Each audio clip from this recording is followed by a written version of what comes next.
They still say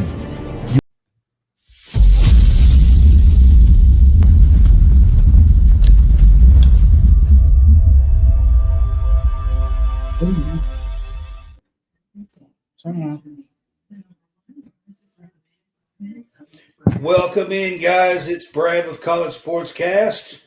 We are here. It is May in season 3. It is now May. We are here with a bunch of hot topics and discussion for the night. Welcome to the Big Fuss Show.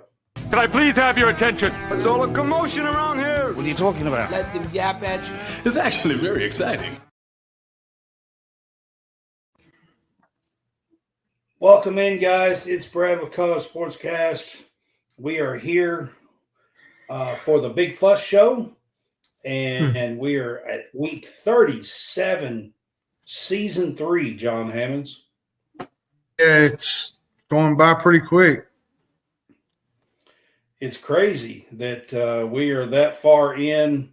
We are approaching the end of season 3 and soon to be a new college football season and season 4. It's kind of crazy. It is, man. It's getting towards that summertime where there's really nothing going on, nothing happening, and it just seems like it's a dead zone. There's a little bit of news and a few things, but there's no games and that kind of stuff to really be unless about. you're in the NBA playoffs, and you know. Well, I'm talking about college stuff. There's really not college stuff. Yeah, there's baseball, softball starting if you're into that, but I haven't really got into it. I do know the college baseball tournament, the SEC tournament, I think starts next month? It's at the end of this month. It's always Memorial Day weekend. Around that time. Yeah. And unfortunately, Kentucky's not having the year that. So definitely not. Definitely not. All right. If you're on Facebook with us, we appreciate you. If you're on YouTube, we appreciate you as well. But with Facebook, you can help support us by sending stars, or probably the best way to help support us is to subscribe to our page now on College SportsCast. It's only 99 cents a month. For less than $1 a month, you can get your own subscribers chat and your own subscribers page. And you can post in there as well and do things in the subscribers page. So it's only 99 cents a month, and we would appreciate the support to help continue to make more content for you guys. So get that up on the screen to start with. And we are doing week 37 of the Big Fuss Show, John. And like I said, we're in season 3. We're going to start out the show tonight, and we're going to talk a little bit about transfer portal strategy between the two head coaches of Kentucky, meaning Kentucky's men's basketball coach and Mark Pope, and then the strategy that the Kentucky women's basketball coach, Kenny Brooks, has used. And we're going to talk about the contrast of these two. And one of the main reasons why I want to talk about the contrast is because it is so vastly different. What do you think, Hammonds? Just how different has their approach been? It's been vastly different, has it not? It has. I mean, you got Brooks that's really not went out and contacted very, very many.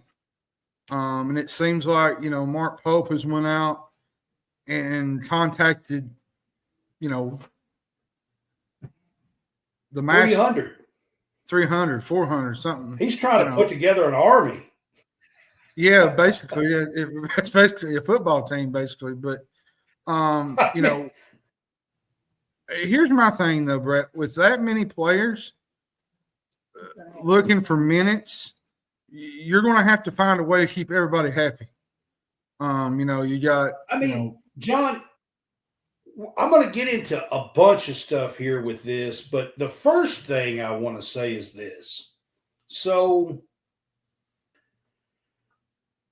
I want to say something here that may not be popular, if you're on with us and you're a Kentucky basketball fan. But the truth is, I feel like Coach Brooks. So when the transfer portal opened and when it started, when the season ended, Coach Brooks made a couple of very heated and questionable decisions early on where Cassidy Rose, Sanaya Tyler, Tana Becker all left the program. And Clara Silva left. There was 4 girls that left. But 3 of the 4 girls that left the program were from the previous staff's. They were the previous staff's recruits. Okay? Pope has had some players leave the program. Carissa left the program. Trent Perry has left the program. Caden Lewis has left the program through the transfer portal stuff that's going on. Here's the difference. The players that are leaving the program on the men's side, Coach Pope recruited. The players that are mainly leaving on the girls' side, Coach Brooks did not recruit, except for Silva. But 3 of the 4, he did not recruit. Now, I bring this up. That's the first point I want to bring up in the contrast. I bring this up because I think it's important as a recruit. Because when you recruit me, John, if I'm a player, you also recruit my family. You most of the time talk to my mom, to my dad, to my brothers and sisters, to my agent. And if you're the one that recruited me, and then you are still going out here and trying to land a bunch of players and over-recruiting me after recruiting me, I think that leaves a bad taste in a lot of people's mouths. And I don't think that Brooks has done that. But I do think Coach Pope kind of has a few times. What do you think, Hammonds?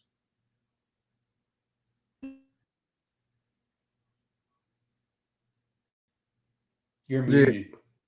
Oh, I'm here now. I think you got some too that have with the freshmen, it's going to be difficult to bring in a bunch of freshmen when you're focusing on, the transfer portal.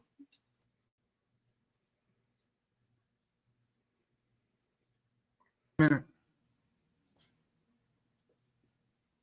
I mean, he recruited. Talk real quick. I got to do something real quick. All right. He recruited the freshmen. That's my point. It's not like somebody else recruited these kids. He's the one that recruited them. What I appreciate about what Coach Brooks has done is this. The players that Coach Brooks brought in to build a culture and to be centerpieces of the program that he wants to build here at Kentucky, he is stuck with. Coach Brooks didn't bring in Tayani Key and Amelia Hassett and then go after Sarah Williams and Malaysia Fawiley and whoever else. Latson, Olivia Miles, which he could have for her to replace Georgia. But my point is this. He didn't recruit these girls, Tayani Key and Amelia Hassett and bring in Clara Strack and go after the top centers in like Sarah Williams. He didn't go after these. He didn't even contact these girls. Whereas with Coach Pope, despite the fact that he recruited these kids, he's contacting everybody left and right.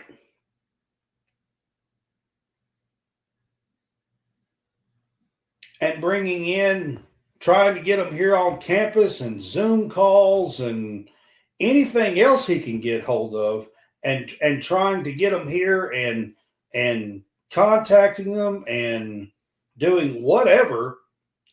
And despite the fact that he recruited kids himself to be here. Well, and I think too, say you got a freshman coming in and, he's vying for playing time, right? And, he's a 5-star. He's, let's take a Caden Lewis, for example. He's coming in. He thinks he's going to get some PT. He's going to get, 9-15 minutes a game. Well, now you've started to kind of gradually recruit over his position. But you got to kind of go back. Let's go back to last October, okay? Let's go back to last October when Pope is the one that's going after and recruiting a Caden Lewis. He goes after him enough and brings him here for madness and everything else, and he is the one that recruits him and has a spot open for him to not only commit, but sign for Kentucky. Right?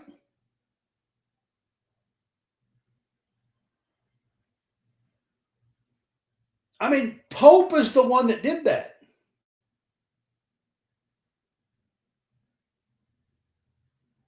That's my issue with the differences here. I feel like Coach Brooks is bringing in his players and he's sticking with them. These are my kids. These are my girls. I'm going to build a culture with these kids. And I'm sticking with them. I'm not going to recruit over the top of them. I believe in these kids. And I feel like Pope is out recruiting these kids. And at the same time, he's contacting 150 other kids. And the kids that he is recruiting, he's kind of over-recruiting. Now, I've got the question on there. Who's building the best culture? I'm going to be honest with you. I think Brooks is building the better culture right now.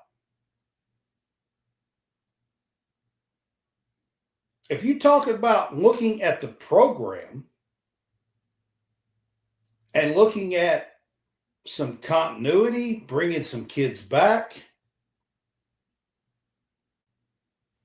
I mean, you go back and look, Coach Pope could have said, Carissa, we want you back. You're muted. What was it yesterday? Reese Potter, a 7'2" guy. Here's my thing on that.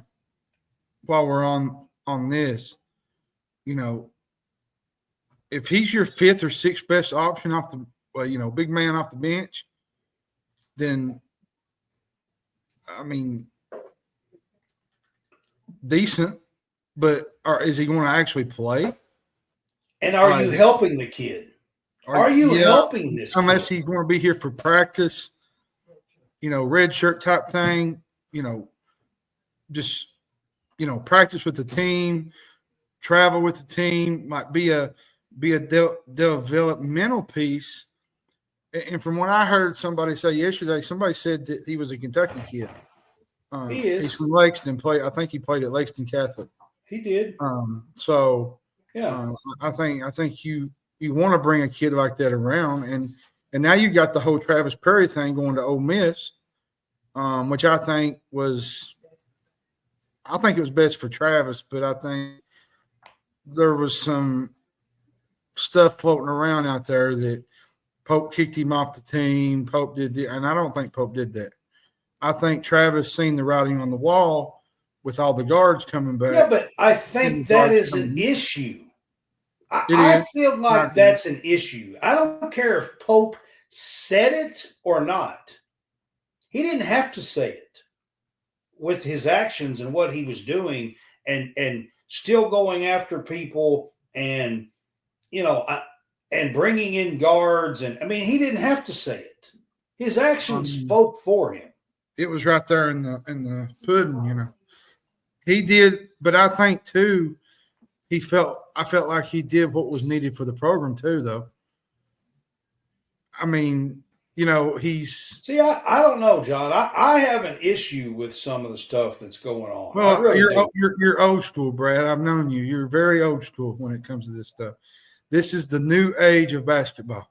You're talking about a kid that a year ago at this time, Coach Pope on April the 14th, almost a year, Coach Pope is praising and pointing out, and this is the kid. We know this kid's not going to wind up in the portal in front of 30,000, 24,000 people, turned away 6,000, live on TV. That's the kid that we're talking about. A month before that, 6 weeks before that, when Butler was out, Coach Pope was calling on Perry to start as a freshman when he clearly wasn't ready to when he clearly wasn't ready to start. But 6 weeks before that, he's calling on the kid to step up and to start down the stretch in a Kentucky basketball season. Yeah. He was pretty much inserted right out of the gate into a role that. And then suddenly you're saying everybody wants me to suddenly believe that it's okay because we're bringing in other talent and if we send him packing, it's okay. We're talking about a kid that he stood in front of the entire BBN and pointed him out and was so thankful and said, we know this kid's not going to be in the portal. That was his words. But sometimes things change, Brad. I don't see it. I don't like it. Not in a year. Not in a year. I'm not a big fan of the whole new portal stuff. I'm not a fan of the new landscape of college basketball. I think it's just not Travis Perry. It's the whole landscape. It's even trickled down into football. Let me ask you this. Is Chris Beard doing a good job at Ole Miss? I think he is. Now, has Chris Beard built at least a top 20 team at Ole Miss? I think he has. I think you get AJ Storr, you get Perry, you got a few other guys. Rumor has it, John, that Travis Perry was told that he would have a legit chance to earn the starting spot at Ole Miss. I mean, that's great. If you're going to get that, then all means. I'm just going to tell you guys, that's hard for me to swallow. We're at Kentucky. We're acting like this kid just can't play at all. Not be a starter. Most people don't think he can be a backup. This kid don't even deserve to be on the floor. I'm gonna, since we call this the big fuss, I'm gonna kind of push back on this. Now his offensive game is pretty good. It's his defense is where he needs work. Last year you look at the two Alabama games. Alive. These good SEC guards are going to eat him up for lunch if he don't figure out how to defend, and he's very small. I mean, John, I've seen other point guards my entire life that can be out on the floor that are probably very similar as far as speed, agility, to be able to defend.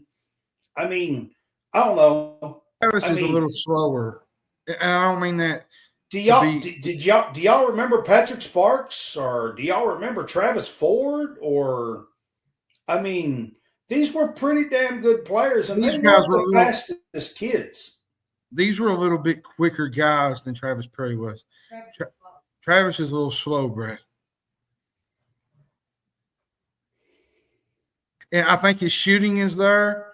His shooting is there all day. His defense is where he needs a lot of work. And I think being put with Chris Beard, I think he will get that out of him. He'll bring that mentality because he likes that kind of drive, that defensive tenacity, and I think he'll push that into Travis. And I think actually he'll do good at that miss. And while we're on this question, because we got to move on to something now, but I think Brooks is doing a better job with the whole culture building. Now I think Pope has done a good job at bringing some guys in and bringing the culture in. But I think this year there's been some questionable decisions been made. The whole Denzel Aberdeen situation, I felt like he had a better situation at Florida. You're probably going to start next year, but he probably thought that having Xavier Lee, bringing him in, that was pretty much taking his spot. And some of these players, Brad, I tell people all the time, when they see somebody recruiting somebody and they come in and they have the same position, a lot of times they think they're being recruited over. And I think that's what you're talking about with Kentucky. I think it's the name of the game with the transfer portal, recruiting. There's too much money out there for you to stay in one spot. You can go somewhere else. My biggest problem with that is this. And get paid somewhere else. In 1 year, just 1 year, one season, Pope is the one that's recruiting these kids. And then he's also the one that, despite recruiting them, is recruiting over top of them. And I think the future recruiting, you said, I think Brooks is doing a good job at that, because next year's class, he's got a really good guard coming in. So who is to end this? Who is setting up future recruiting better? Do you think, and I just got a quick question for you, do you think that the 2026 freshman class is going to be quick to jump on in October or November? Do you think they're going to be quick to jump on and sign with Kentucky, seeing what Pope has done the last 2 years now? I think it'll be a wait and see thing. Now, I think Pope has handled the portal better this year, players-wise, than Brooks has. I feel like my thing with Kenny Brooks, I love Kenny, but I think he needed one good superstar. He's just got a bunch of role players. I agree. I've told you that. I felt like he needed to get one big score. I would have went after one of these bigs as well. I think the Morgan girl out of Georgia Tech's good, but I think what you got around Clara Strack and I think what you have is a bunch of role players. And there's nothing wrong with that. I just think if you're going to get in the top of the SEC and beat the teams like Tennessee, Texas, Oklahoma, you got to at least have one superstar and kind of mix them in with that. I kind of think they're counting on Clara Strack to be that. Yeah, I mean, she was a 15 or 20 point scorer. She was a handful this year. So I think they're kind of counting on Clara Strack to be that. But that's my point with all of this, is that Brooks is believing in and counting on his players. He is. That has committed to him. Well, and even last year he never including the ones that were hurt. Well, and last year he never really used the bench. He hardly ever used the bench. Yeah. And I think he didn't trust that bench. And I think this year that's kind of where he kind of went with, was to get some bench pieces. To build the bench a little bit. Get some role players. And I think Yeah. that's what he did. Now, other than that, I think Pope has done a better job getting the better talent. But I think Brooks has done a good job at finding the pieces. What I'm saying is Brooks didn't go out and try to recruit 5 of these top 10 players and over-recruit them, and you see the Tiani Keys put their name in the transfer portal. Or you see, the Amelia Hassett put her name in the transfer portal. For the Jasper Johnsons or all those guys, but good little subject there. I thought that was a good little topic to talk about. Like, there's going to be more happening between now and May. I think, how we look at this contrast between the two is vast. Like Pope, just went all in and contacted everybody, and Brooks contacted 6 or 7 kids. Well, and some of that can be a good thing. Some of that can be a good thing, and then some of that can be a bad thing because, like I said a minute ago, with all the players that are vying for minutes, you've got a situation where you got to feed a lot of mouths. It sort of reminds me of the 2015 team. The Karl Anthony Towns, Booker. And guess what happened with the 2015 team? Towards the end, they quit doing that platoon thing. Yeah. And they kind of cut down the minutes. They kind of cut down the minutes for the 8, 9, 10, 11th player. You want to know? Guess what happened? That 2015 team, who was undefeated and should have won a title, didn't. You want to know? I want to say this and we move on, but you want to know what my biggest hot take about that was? Not playing Booker enough cost them the title. There was players that should have been playing more that he was cutting down and getting to 7 and 8 guys instead of playing the 10 or 11 that played all year long. Well, and I love the Harrison twins, but I felt like they hurt us down the stretch. But what I'm going to say is this, John. You're talking about Pope here, and you're talking about, dividing out minutes and all this other stuff. It sounds great. I'm telling you, when the season gets down and you're coming down the stretch, it is tough as hell to play 10, 11, 12 guys. It is. I agree with you. It's tough as hell. I agree with you. You cannot keep that many mouths happy. No. It's not impossible in November and December. But as you come down the stretch. Down the stretch, yes. It gets nearly impossible. Tournament play, end of regular season. And you're playing better. You're playing better teams, better quality opponents. You have to keep your best players. I'm going to say this: the Croatian kid, I think it's Jelovic. I wouldn't be shocked. He's going to be a starter. I wouldn't be shocked if he's in the lineup by probably mid-January. Yeah. I'm telling you, the kid's going to be a starter. I think he is. He can flat shoot the rock with the ball. He's fast, can run the floor. He's going to be. And he's played against a bunch of Euro guys, so he's been around.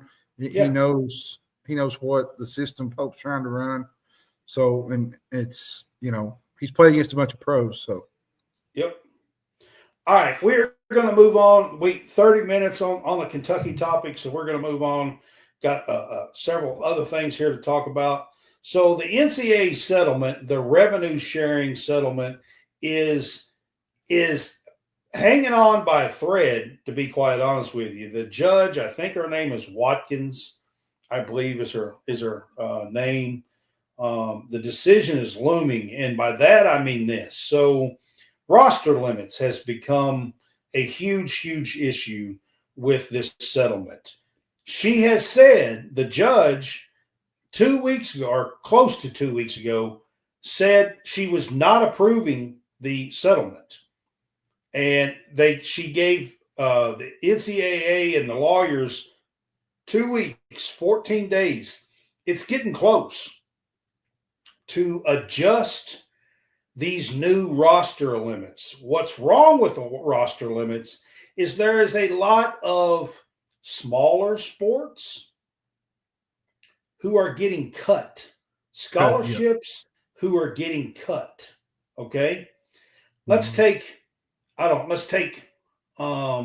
gymnastics. I think is going from 30 scholarships to 17. Okay, so what's happening? Golf, I think, is going from like 12 or 15 to like 4 or 5 or something like that. I mean, a lot of your smaller sports are getting cut, taking a big hit. And what's happening is there are huge objections from these kids and these kids' families about losing their spot in the athletic programs. All right. The judge is not liking this, that they're being kicked out and not included in all this. So the judge said you have to basically grandfather these kids in. You can set your roster limits for the future, but the ones that are on scholarship right now have to be grandfathered in. That's basically what the judge said. Now, John, my first question to you is, do you agree with that?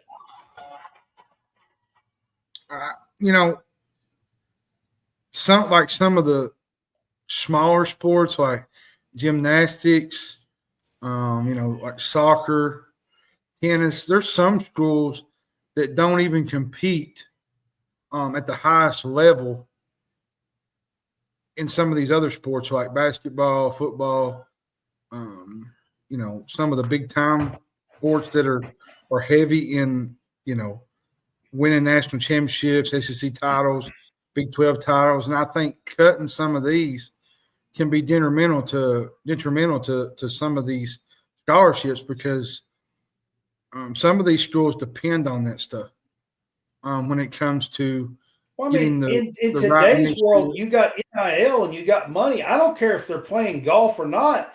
They can get a tailor-made, NIL deal. And I'm not saying they're making millions of dollars, but if they're making $15,000, it probably means a lot to that kid and their family. It probably does, yeah. And I think some of these smaller sports, I think are hurting when it comes to the cuts. You go from 30 with, like you said, with gymnastics to 17. Like out of that 17, you better find the right mixture. And you got 13 kids that are filing to this judge and saying, hey, wait a second, this isn't right. They shouldn't be allowed to do this. Well, and you got to think about, too, swimming. Swimming would be another one. Tennis? I do know where I live. I heard, I don't know if this is true or not, but somebody had said that they cut the whole swimming program out where I'm at, Union Commonwealth. Yeah. They cut the whole program out. And that was like, and actually that was a really good program at one time. Like one of the coaches I knew really well, Rafael was one of the coaches, and he was a really good coach, and he was down about it about a week ago or so. But like, you're destroying sports when you do stuff like with the cuts, and even with the cuts, you go from cuts to pretty much getting rid of the whole sport altogether. And with this settlement, it needs to be figured out in a way to help some of these kids. So the judge gave the NCAA and their lawyers 14 days. That's been at least 10, 12 days ago. It's getting down to the nitty gritty. It's May 6th, and this is supposed to go in effect July 1st. So we're less than 2 months away from when this is supposed to be go really into it'd be effect. really quick when it happens. So Yeah. So it's down to the nitty gritty here. She has to either accept their response.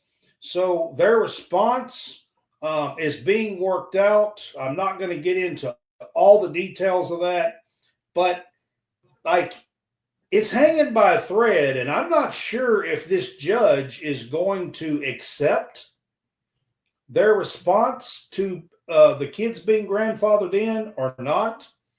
I think what we're trying to say, like, I think you're hurting some kids in this predicament because basically you're giving a kid a scholarship, and then what happens is with these limits they get cut and their whole scholarship is gone.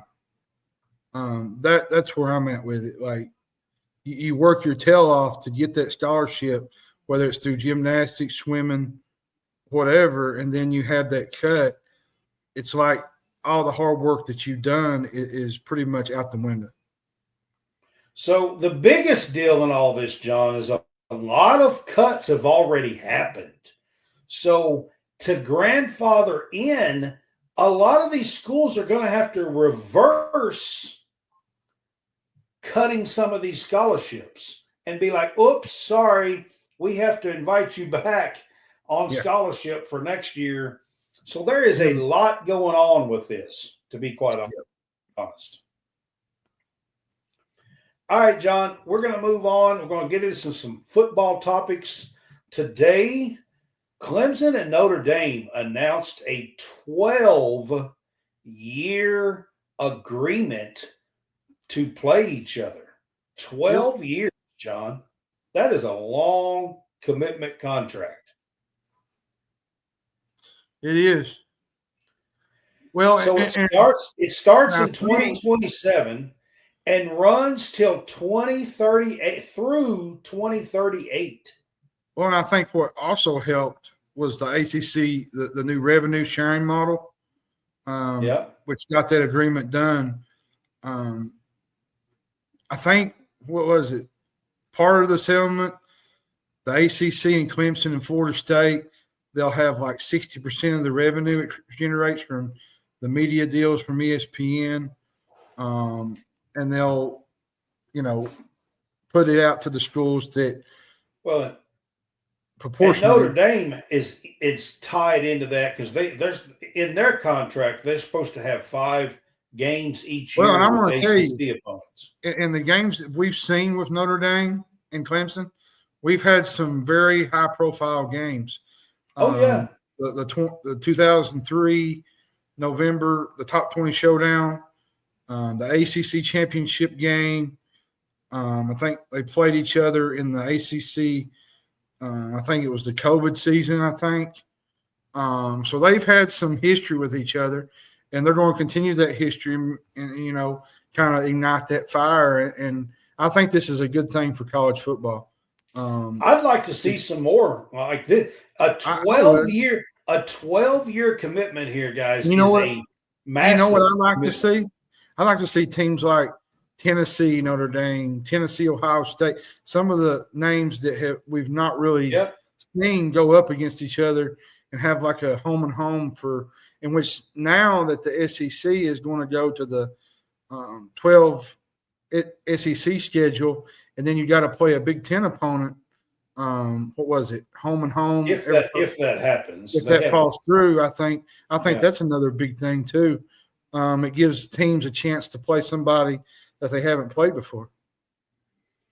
Yeah, I just think this is a massive commitment to play. I mean, that's like, of course, Notre Dame is always trying to fill their schedule anyway. Listen, but for Clemson, here's the thing about Notre Dame. To commit 12 years to them, that's a long time, man.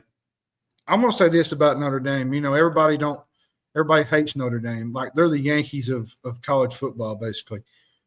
But there's one thing that Notre Dame does not do. They don't run away from competition. They're always wanting to play somebody. Challenging games.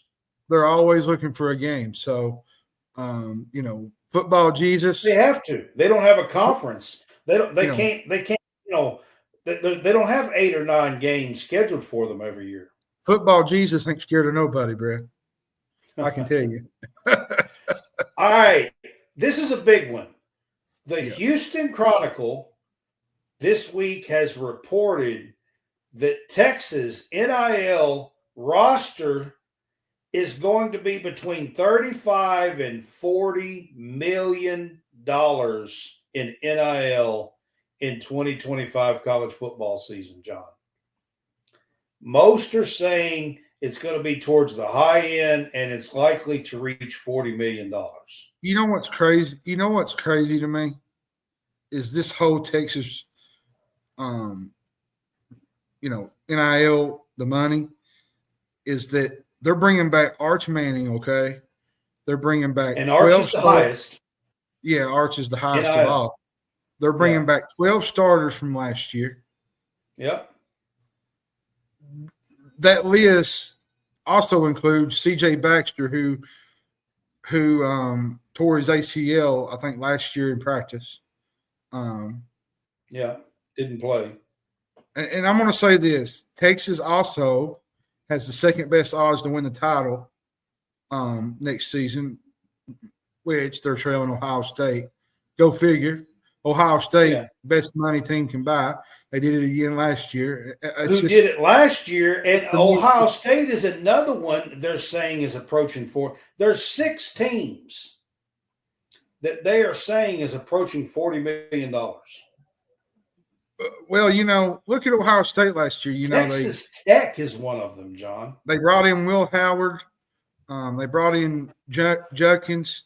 Caleb Downs played a big role, and he'll be back this year.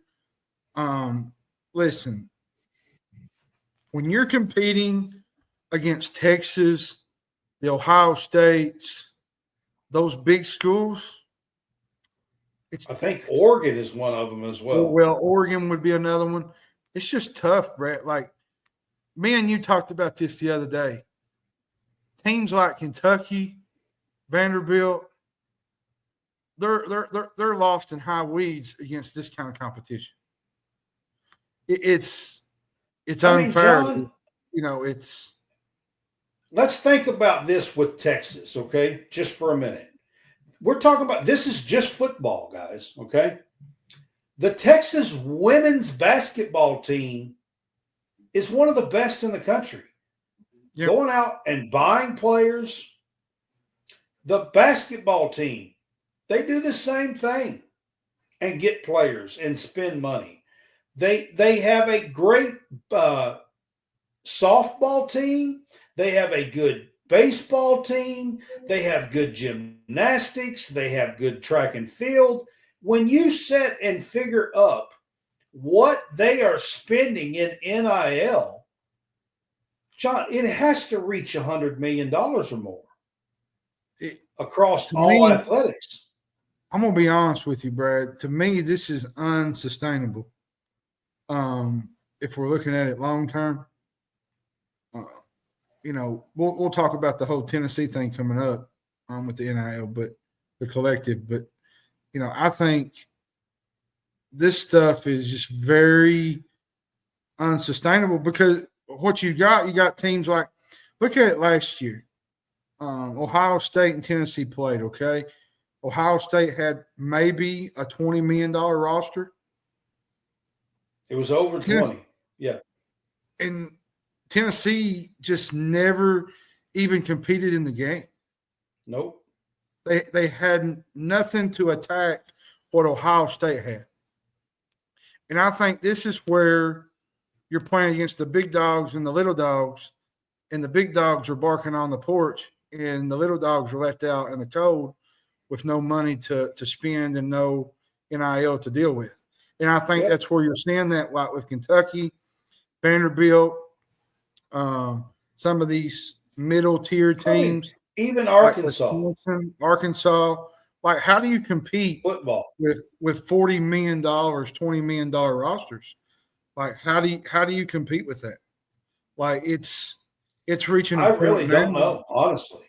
It's reaching a point now where you're trying to juggle NIL. Stopping by. Thank you, Jamie. You're trying to juggle NIL, and you're trying to put a roster. Like Stoops made a good point last year. I think it was during an interview or something. They asked him about the whole NIL, landscape college football, and he just said it's an absolute headache. He said because you got so many kids, going here, going there. Where's the money at? How are schools like Kentucky and the Vanderbilts and the Wisconsins in football of the world going to compete at the levels of like Texas and Ohio State if this is the overall number every single year? Like you can't compete on that. John, it was 20 for Ohio State last year. We're talking 40 this year. That's double. If it doubles again next year, you're talking $80 million to put a roster together. Me and Dad had this conversation yesterday, and he said this is a lot of the reason why he's quit watching. He said because basically, I remember Texas is buying a roster for 35, 40 million, but let's shut Akron down. Yeah. But Akron's getting shut down for academics. Let's be completely honest about it. Akron is being shut down over academics. A failure to compete at completing academics for a 4-year span. This isn't 1 year. But my thing is, Brad, like you have a roster that you build every single year with money, with players coming and going. Like Dad brought up a good point. He said it's just not the same anymore. He said back in the 90s, it was just like you could watch a game and sometimes you didn't know who some of these players were, and you got interested and you could figure out. Wyron, that's a good question. We might go into that in another session, another topic. But it is a good question. But like I said, like I was saying, like that's it. You didn't know a lot of these guys, and then they come in, and you kind of learn about somebody. Now it's just you bring them in, and it's all like there's a money tag on them, like every single player.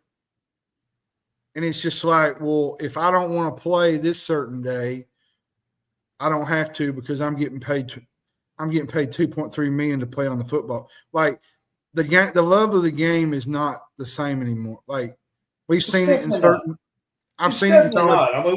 We've talked about that and debated that for the last 2+ years. Well, and even it shrinks down to even college basketball. You see a player like, let's give you an example real quick. AJ Storr had a tremendous year at Wisconsin, goes to Kansas, and you never hear from him again. Yeah. Like money has changed people. And there's like I said, there's nothing wrong with money, but the way the money is being thrown around in some of these NILs, these collectives, like it's absolutely outrageous. We're gonna dig into something because I've got an astronomical number here for you. But before I get to that, to complete this talk about Texas, so Texas has one of the highest collectives in the country. Okay, to be able to put together a $40 million roster, they have to have a heck of a collective. All right, that collective, they've $40 million for this season. But they are set to go to end their collective, bring all of their funding, fundraising and boosters and fan fundraised revenue and income in-house. All right. They are preparing for this new revenue sharing. So what I'm saying to you is this. Texas has already put out a statement basically saying that they do not expect that number to keep increasing because they are expecting the number next year. They will not have to raise $40 million because about 15 million of that, 15 million of that will be revenue sharing. Wyman, that's another good point he brought up. He thinks, I had talked with somebody about that today about shrinking the teams down. It's going to reach a point where teams are going to just well, it probably will. Yeah. There's going to be a bunch of schools, even in Division II, that are not going to be able to compete, and they're not going to have football. Their basketball program's going to die out. It's reaching that point. I just think this point is pretty interesting because you've got one of the highest collectives in the country that's basically saying they're going to shut down and it's going to turn into the revenue sharing and it's going to be paid out by the school. So that's another part of this. But now here is where I think is absolutely astronomical. Okay.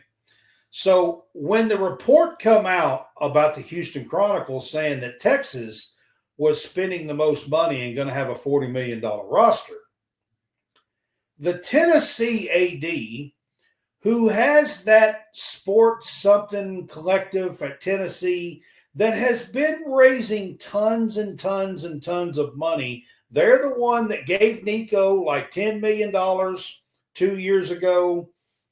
He was set to get like $2.4 million this year, was asking for more. They didn't give it to him.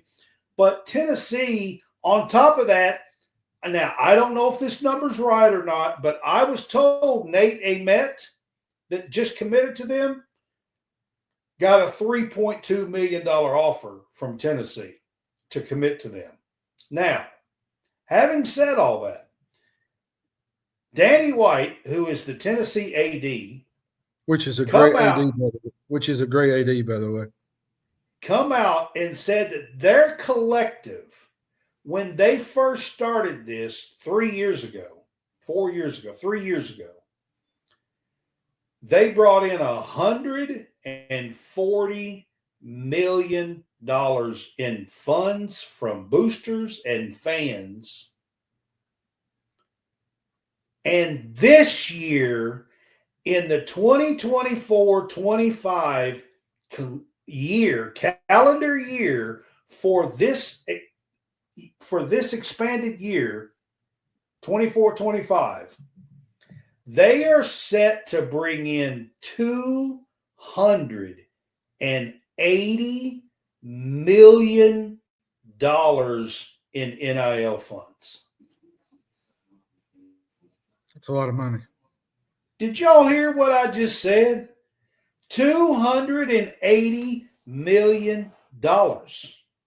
Now, this is to fund all sports, but if you look at Tennessee, they're in the top 10 in baseball, or top 5 have been most of the year. They're in the top in softball. They have one of the, they have their women's basketball program that's always trying to be right at the top. They're in men's basketball, top 10 program for the last, 5-10 years. They are trying to be there. They were in the college football playoff last year. You said baseball too, didn't you? Yeah, baseball. Yeah, they won the championship baseball last year. And all them, yeah. So their baseball program is probably one of the best. So if you look at their program, you can clearly see that they are spending, and I'm not talking about one, I'm talking about all of it. If you look at their programs and their athletics, you can clearly see that they are spending the money. They have to be. Yeah, they got to be. Yeah.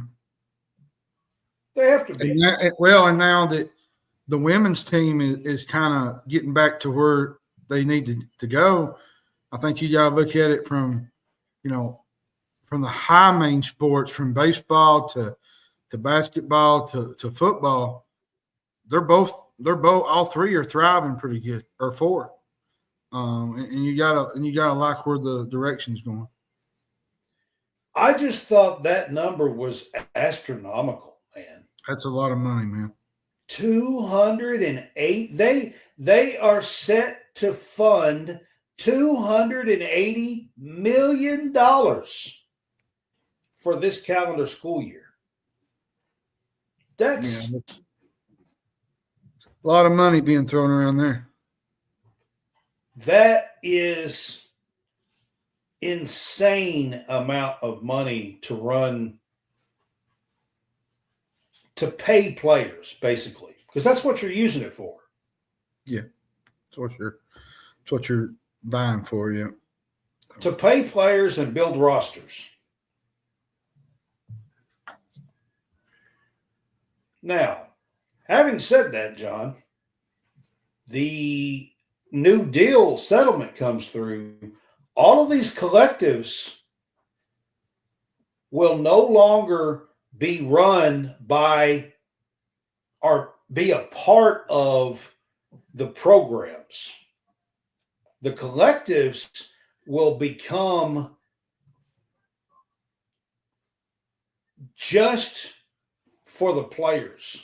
Well, and I think too, you're seeing the new age of things where you're getting these people with the general managers, like you would in baseball, and you're getting people that are handling NIL from the top spot. I mean, you have to when you're slinging that kind of money. Yeah, when you got that much dough, you got to be throwing money around the different players, different coaches. Let's think about it. If you're putting in whatever, $20 million for the basketball team and $20 million for the women's basketball and $30 million for the football team. This past year, I've seen where 2 or 3 schools have added general managers, and I think Kentucky's going to get one.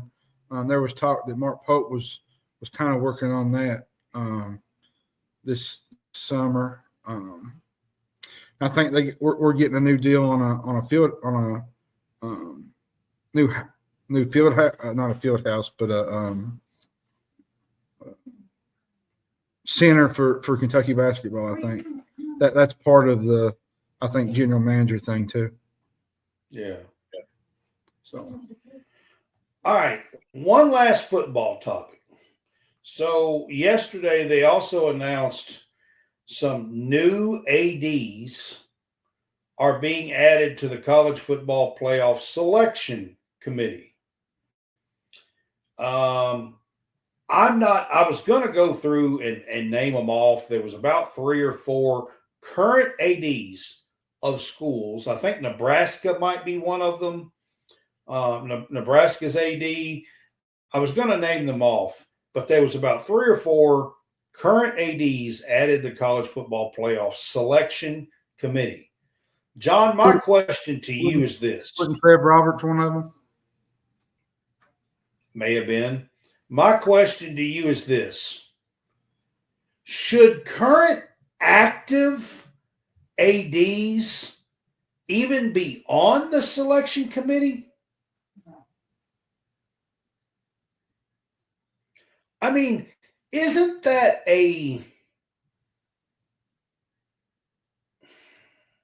what's that word? What's a word you're looking for, like when wouldn't that set up like collusion and everything else? I mean, if you're on the bubble and your current AD is on the committee, I mean, I'm just not sure that I agree that current ADs should even be on the committee.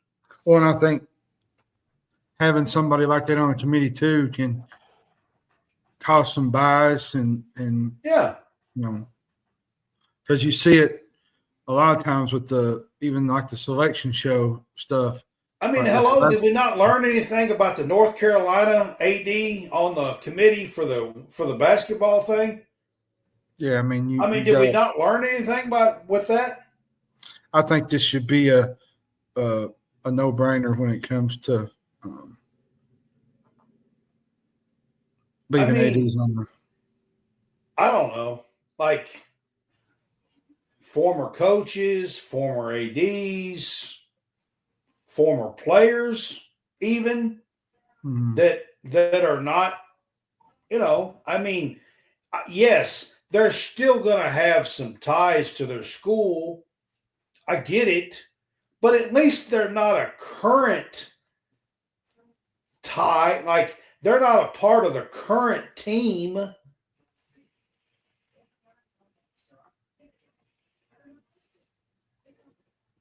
They're not going to, like the North Carolina AD got like a $200,000 bonus because Carolina got in.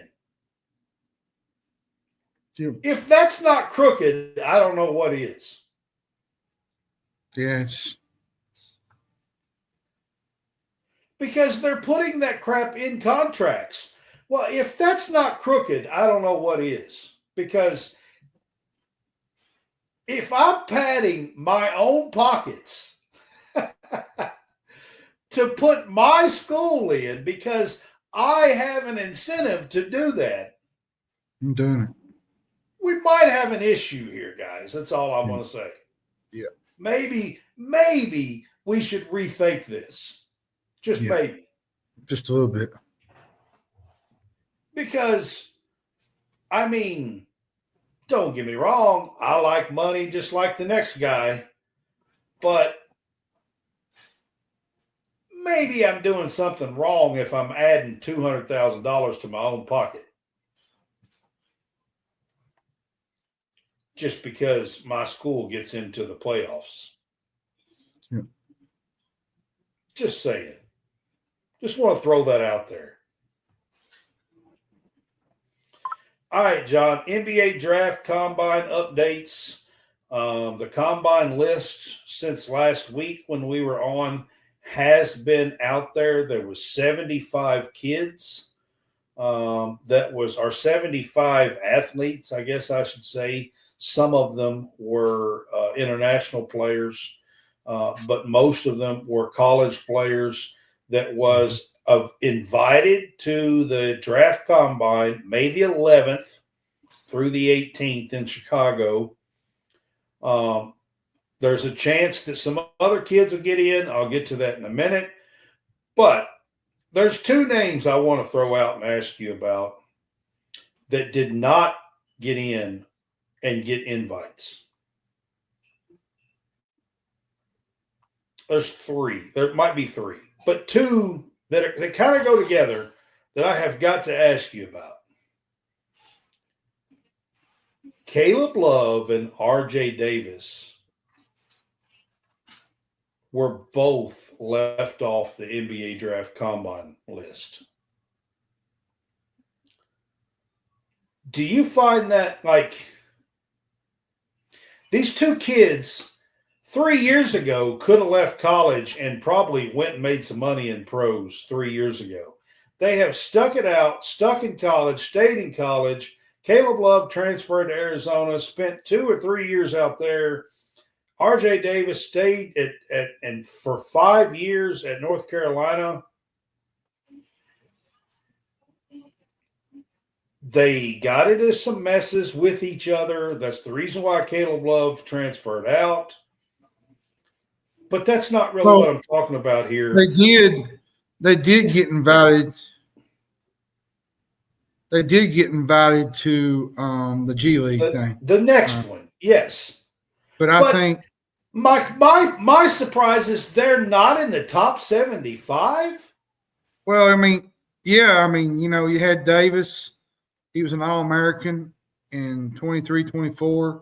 He kind of slid off a little bit his last season. Then you had Caleb Love, played his first 3 years at UNC, and he spent the last 2 in Arizona.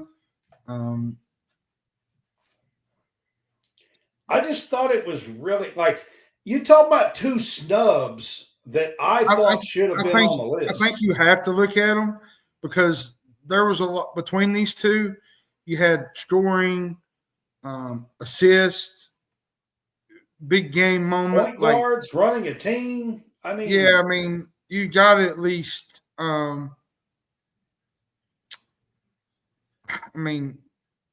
I just thought it's two big snubs. That's all I wanted to bring up. And then I guess my next one that I wanted to ask you about. There's one that kind of one that surprised me was Curtis Jones from Iowa State. I thought he would be on the list, but apparently not. I thought he was a really good. There's another one, but here's another one I wanted to ask you about. Amari Williams is number 58 on most draft boards, okay? 56, 57, 58, somewhere in that range on most draft boards. There was 75 players on the draft combine invites. How do you skip out the 58th guy to not get an invite? Yeah, and not be on that list? So odd, ain't it? And he's a 7-footer who can play point guard, bring the ball up the floor, and a good passer. How often do you see that?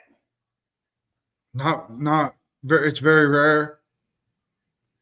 I mean, you know, I just don't like understand how his name could not be on the 75 list. I mean, I'll be honest with you, scouting nowadays, like me and you talked about this with the NFL, like some of these picks that they pulled out in these second, third rounds, just, I don't know. Like, maybe you see something, NFL. Maybe you see something I do or I don't, but dang, man. Yeah. Some of the picks are a little bit questionable. All right, we'll move on from that and go to the G League pre-draft combine updates on this one. So this one starts in a few days. It starts on the 9th and goes through the 11th. There was 45 names on this list. Kentucky did get 3 names on this list.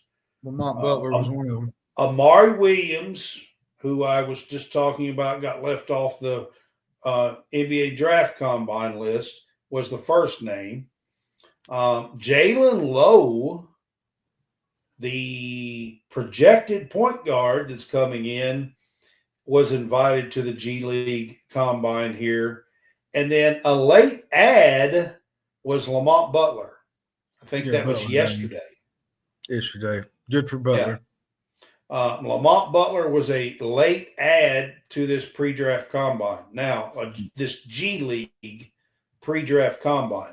Now, there's 45 players on the list, and how this G League combine works, they divide them up into teams. It's only 3 days, the 9th through the 11th. They divide them up into teams. They will play 2, 3, 4 games, and they pick usually around 10 to 14 players that highlighted the pre-draft combine camp, the G League camp, and they will invite those 10, 12, 14 players to the NBA draft combine. So there was 75 players on the list. They'll add 10 to 15 from this G League pre-draft combine. Now, most people are saying that Amari Williams has a pretty good chance of being one of these players, but you still have to play ball and play well. Yeah, you gotta in these games. You gotta go and ball out. You just can't. Yeah, it's Amari. not about. I love Amari, but he can't have one of his December Kentucky games. Yeah, he's got to go there and play ball because you got to stand out. You got to be one of the top 10 to 15 players to get that combine invite. So there's 75. There'll be somewhere between 85 and 90 total in the NBA draft combine from May the 11th through the 18th. In which, then you got the NBA combine. And I had a lot of people ask me today over and over, when does OA going to come? When do we know about OA? Well, so after the combine, he has 10 days to the 28th. to the 28th. So it's going to be a little bit. So he has 10 days. You can have some individual workouts. You can go out and you have a few days to do that kind of stuff after the combine. So there's still some time here, about 3 weeks that we still have to wait to find out for sure. That's not just Oweh. There's a lot everybody. That's everybody. Yeah. The 28th is the date that you have to pull out to come back to college. Yep. Now, there is another date that's like June 15th or something if you're looking it up. But that is to just withdraw from the draft. A lot of that is international players, things of that nature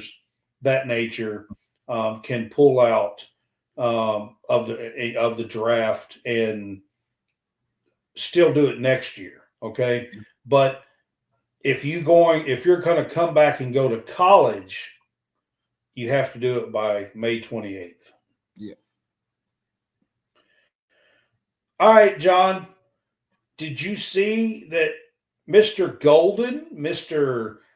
National Champion, Florida Gator head coach today got a big 6-year, $40.5 million extension? Yeah, I've seen it.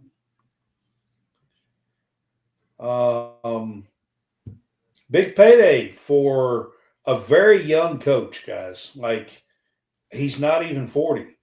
He's in his 30s. In his 30s. Yeah. He's going to be living pretty good. He's going to be coaching for a long time. If he wants to coach, like, he can coach for 30 plus years and only be in his mid to late 60s. Yeah. And he's proven that he can put together a championship squad already. Now, a little bit of details. So this new extension next year, he's got a buyout in this contract that's $16 million. 2 years from now, that buyout drops to $11 million. Yep. 3 years from now, that buyout drops to $4 million. And then after that, there's no more buyout in this contract. I found that interesting, John, because the guy just won a national championship with him. Florida's offering him a big money deal here. And 3 years from now, they're basically saying, you can have an out. You don't have to pay us anything. You can go, if somebody offers you more money, you can go somewhere else. And the guy just won a national championship for you. Do you not find that a little bit odd that you wouldn't have a higher buyout in some of this? You would think. When he just won you a national championship? I think you got to kind of play the wait and see approach too with that, because you don't want it to just be a fly-by-night thing, which I don't think Golden is. I think Golden's a really good coach. But sometimes you kind of – you don't want to pull winning national titles is not easy. You don't want to pull a Jimbo Fisher and give an outlandish and have to settle for that. And well, I mean, 6 years, $40.5 million is what, $6.5 million. Well, and go through what A&M went through, because A&M went through. And have a big buyout. Yeah, that was. Yeah, that's true. All right, one other thing: the Big 12 commissioner got a 3-year extension. I mean, I thought he did a pretty good job of saving the Big 12. He was active added teams. But at the same time, he was also a big player on the reason why the Pac-12 fell apart.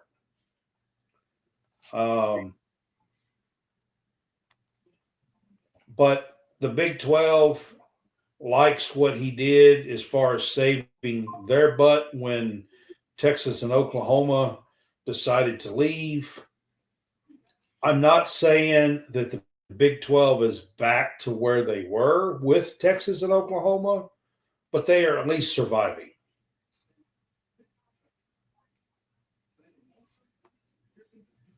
John, do you think the Big 12 will ever be back to where they were with Texas and Oklahoma? Or do you think they're just going to have to have a new idea, a new Big 12? They're going to be a little bit lower It's going to be a little different. As far as income and revenue and everything else that they're getting. I think it's going to be a little bit TV different. deals and their money and everything else is what I'm saying. I think it's going to be a little different with, losing Texas and Oklahoma. Are basically your big fish, and you're going to have to, there's nothing, Big 12 has always been a big conference. You go back even early Even 90s. when it was the Big 8. The Big 8, you had Nebraska, Colorado, even when those Colorado teams back in the early, with Cordell Stewart, Rashawn Salam, you had Tommy Frazier, even A&M was in there at one early 1988 or 1998, 99. Kansas State with the Roberson, Michael Bishop, some of those older Kansas State teams, but do I think they get back to that? Probably not. It's a new age. SEC right now, I think, is probably your dominant, league. You got probably the Big Ten is sitting there as well. The Big 12 can kind of form their own little thing and be good. I just don't think that they're ever going to get back to being what they were, 3-4 years ago. It's a new league, new teams. You got Cincinnati in, you got UCF, Kansas. Now for basketball, I could see a difference, with Houston and all these other schools, but football is a little bit on the different side when it comes to those kind of teams because they're not as highly good as say Kansas basketball. Now Kansas football has gotten better, but are they really going to compete for a national championship or a title? Now Kansas basketball can do that, but maybe which we saw TCU. What was it? A couple of years ago, go play Georgia, but got humiliated on national TV. But they made it there. So yeah, but Brett Yarmark or whatever his name is. Yomark is the commissioner. He got a 3-year extension. So other news, John, did you see the top 2026 QB? The last name was Curtis. He chose Georgia over Oregon yesterday. I did not. He is the top QB in the class of 2026. He chose Georgia over Oregon yesterday, so it was a big get for Kirby Smart, especially over Dan Lanning and that offense that he runs out there. I mean, they're pretty high-powered, and to get the top quarterback in the class to come to the Georgia Bulldogs is a big deal. And then did you also see that Shamar Moore in Michigan is imposing a 2-game ban on Shamar Moore? I did not. You didn't see that? Mm-mm. I ain't really been keeping up with a lot of news lately. I've kind of. Well, Michigan's head coach. Now, this has to do with the whole more of the stupid Harbaugh stuff and everything. Yeah. I don't know. I mean, yeah, I've seen some of the headlines on it, but I really didn't really pay attention to. I feared it had a lot to do with the Stallions thing. With the they're imposing a 2-game suspension for their head coach Moore. So just wanted to throw that out there. Scott Frost, who was at UCF, went to Nebraska. Everybody thought he was going to do great at Nebraska. Didn't do well. Come back to UCF as the head coach. His contract, John, was 5 years, $22 million. Are you surprised by his contract at UCF? No, not at all. 5 years, $22 million. I do have a topic for next week, though. Okay. While we're here, next week. I want to kind of bring up the draft class next year. The quarterback class. There's a lot of stacked quarterbacks. When you Arch Manning, you got Carson Beck, Cade Klubnik, Nico Iamaleava, Garrett Nussmeier, Lenore Sellers. Now Sellers is one that could be a really big time playmaker for somebody. He could be a surprise. I think South Carolina could be a surprise this year. I do too. And Drew Allar, he's one which hopefully he can put together this year. And then you got, of course, Arch Manning, who will probably be headlining that class. So next week I'd like to talk a little bit about the 26 quarterback class, because that's a stacked class. For football. So we can do that. Just kind of help close out the show here tonight. Just something else that I want to bring up. I did get a media opportunity today and got approved. So Eric Bird from Bird's Eye View Photography, next Tuesday, a week from today, is going to be attending a Kentucky baseball game for us, College SportsCast.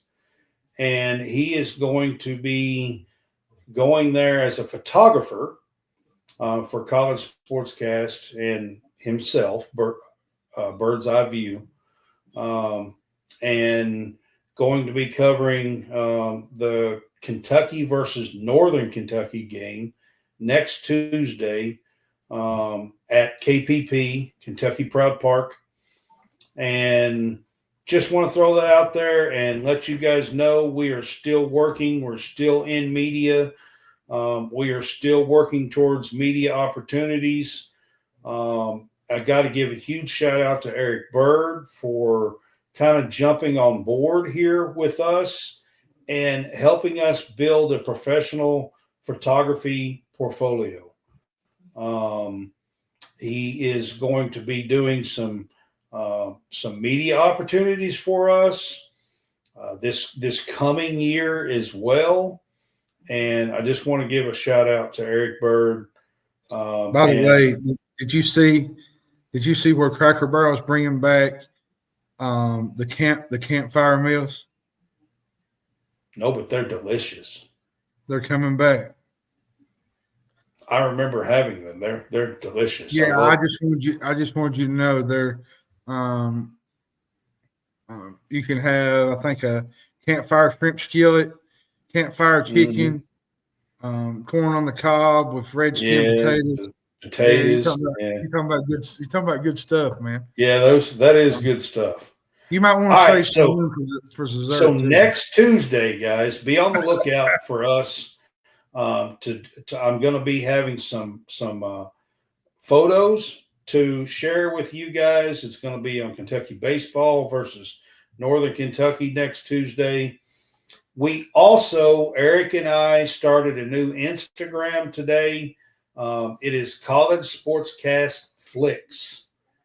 It is with us and Eric at Bird's Eye View, and we are doing this together. So when he is doing media opportunities, He's going to be downloading all of his picks. It will have a College Sportscast and Bird's Eye View watermark on the pictures, but we'll be downloading those pictures to the College Sportscast Flicks new Instagram. If you are on here with us, go to the Instagram, find College Sportscast Flicks, like and share College Sportscast Flicks, and follow College Sportscast Flicks. But we will be doing all of that next week. So just want to put that out there.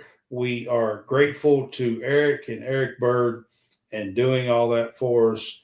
So got to give a huge shout out to him for being a part of it and doing that for us. So also Bet Us link is bit.ly / Real Fresh Bet Us. Go there. You can get deposits, 3 deposits at 125% cash back on your deposits. So your first 3 deposits, if you use that link, you can do that for all of your betting. Just bet responsible, but we do encourage a little bit of fun here at College Sportscast. Just do it responsibly. But we do encourage you to use our Bet Us link. John says his computer died. All right, man. I saw that he went off. But that is going to wrap up our show. And we will see you guys next week. We will be doing, of course, the Big Fuss Show here. Follow us on Instagram, YouTube, TikTok, X. We are writing for StadiumRant.com, of course. Check out the Real Fresh channel on YouTube and us on WSBN TV channel 30. And you can always go to Home Field Apparel and use our code CSCast. If you're a first-time buyer for Home Field Apparel, that will help us out as well. They have really cool retro logos, mascots, throwbacks, all college apparel. Check out homefieldapparel.com. All right, guys, we will see you next week. Y'all have a good one. Can I please have your attention? There's all a commotion around here. What are you talking about? It's actually very exciting.